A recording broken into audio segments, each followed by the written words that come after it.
again, boys and girls. It's Mrs. Greenaway. Hope you're doing well and staying healthy and washing your hands, and keep so that you can keep yourself and your family safe. It's nice to be with you again. I'm ready to read Sophie Mouse, continue with chapters 3 and 4, because I think I read chapters 1 and 2 the last time we were together.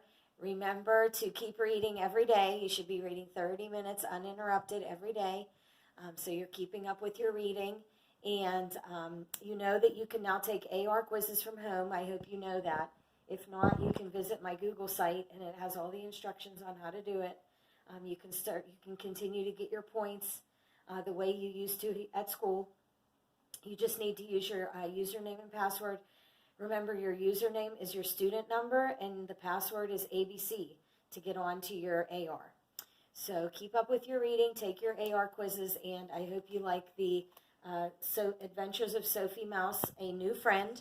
And last time we left off at the end of chapter 2, where Sophie and Hattie had a little adventure in the woods together. It's Sophie's best friend, and now they're getting ready to start the first day of school. So we'll start with chapter 3, School Surprise.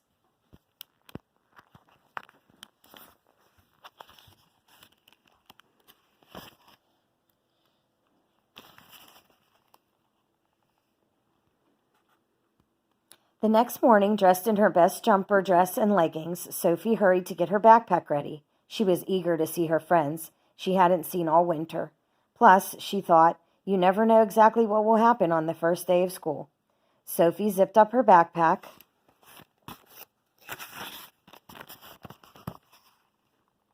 Bye, Dad, Sophie called as she hurried out the door. Wait for me, Winston cried. He ran out after her, his shoelaces still untied. Sophie had almost forgotten. Winston was starting school this year. Mrs. Wise's one-room school, Silver Lake Elementary, was for all students ages 6 to 10. Sophie bent down to tie Winston's shoes.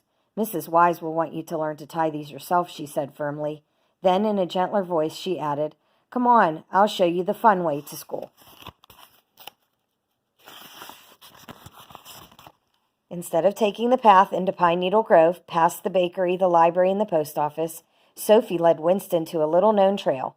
It cut behind the library and ran through a tunnel of honeysuckle branches. The flower buds were just opening. Sophie could hear Winston behind her, taking deep breaths of the scent. The trail came out in the schoolyard.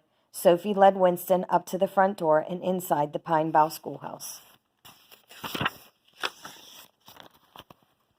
Sophie! Hattie's voice rang out. Sophie turned and waved. Hattie was standing with her big sister Liddy and their friend Ellie the squirrel.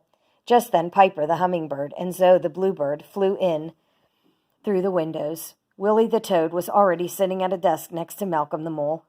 And Ben the rabbit and his little brother James entered the room behind Sophie and Winston. Winston knew James from preschool, so they went off to find 2 desks together, a mouse-sized one for Winston and a bigger one for James. Sophie headed over to say hello to Hattie, Liddy, and Ellie. But just then, Mrs. Wise, a neatly dressed owl with glasses, stood up at the front of the room. Class, she said, please take your seats. Sophie hurried to get a maple bark desk by a window so she could see outside. She loved looking out the window, even if Mrs. Wise did catch her daydreaming sometimes. Welcome back to school, said Mrs. Wise when the students were seated. I'm happy to see you all bright-eyed and ready to start another season. Now, I think we're all here. Mrs. Wise counted the students. Oh, we're missing our new student. His family has just moved to Pine Needle Grove. His name is Owen. I know you will all make him feel very welcome. At that moment, the door creaked open. Here he is now, said Mrs. Wise. Welcome, Owen. All the students turned in their seats and gasped. Ellie and Malcolm both let out little squeaks. Ben's ear stood straight up. Sophie rubbed her eyes to make sure she was seeing this right. Owen was a snake.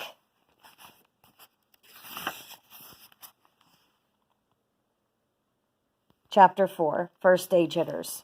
Sophie glanced at Hattie, who was sitting behind her. Their eyes met. Sophie could tell that Hattie was just as nervous and surprised as she was. A real snake in real life? Sophie thought. She'd never seen one before. She bet none of her classmates had either. "Come in, Owen," Mrs. Wise said.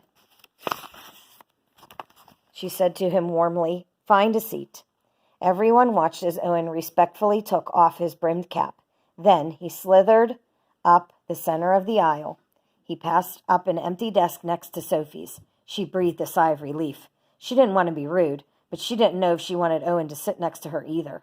Some of Sophie's ideas about snakes came from books, but most had come from stories, spooky stories that older animals told about poisonous sea snakes or hissing ghost snakes. Surely they couldn't be true, could they? Owen found a desk in an empty row. Mrs. Wise began the math lesson. Other students took out their notebooks. Sophie got hers out too. Okay, a snake in class, she thought. No big deal, I guess. Then, during quiet reading time, Sophie heard a psst. She looked up. Owen was leaning towards Zoe's desk, which was in front of his. He was trying to get her attention, but Zoe was lost in her book.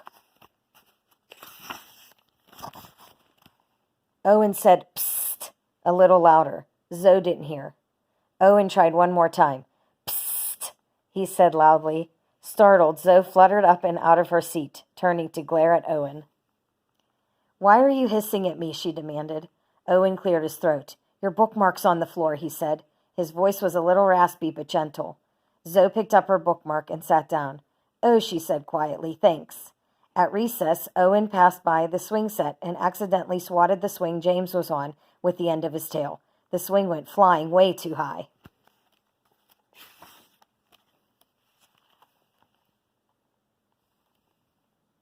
"Whoa!" James cried out. "Help me," he shouted. James's brother Ben hurried over to help him down. As he did, Ben snapped at Owen. "You need to be more careful." Owen looked very embarrassed. "Sorry," he said quietly. "It was an accident." He slithered over to a bench and coiled up all alone. Sophie saw it all from across the yard. She was playing hopscotch with Hattie, Liddy, and Willie. "Hey," Sophie said to them, "should we ask Owen to play?" Willie shrugged, but said nothing. Liddy didn't seem so sure. "Can snakes even hop?" she asked. Hattie patted Sophie on the back. "I think it's a good idea," she said, "but I'm afraid to ask him. You ask him." Sophie took a deep breath. She walked over to the bench. Then Owen looked up and saw her coming. Sophie lost her nerve and turned around. "Silly Sophie," she scolded herself. "Why are you so nervous?" She tried to work up the courage to try again, but before she could, recess was over and it was time to go inside. After school, Sophie and Winston got ready to walk home together. "So what did you think of school?" Sophie asked her brother as they walked out of the door. Winston replied excitedly, "It's so fun. I get to sit next to James. I get my very own desk. I like Mrs. Wise." Winston went on, but Sophie didn't hear the rest. Outside the schoolhouse, she saw Owen being greeted by another snake, probably his mom. Sophie imagined that Owen's mom was asking Owen about his day at school, and Owen did not look happy at all. Okay, I'm going to put a bookmark here for Chapter 5, Snake Stories, and we'll pick up there the next time we're together. So this is goodbye for now. Have a great week and keep up with your reading and enjoy your time spent with your family and keep working hard every day, and hopefully this will all be over soon. Bye, boys and girls.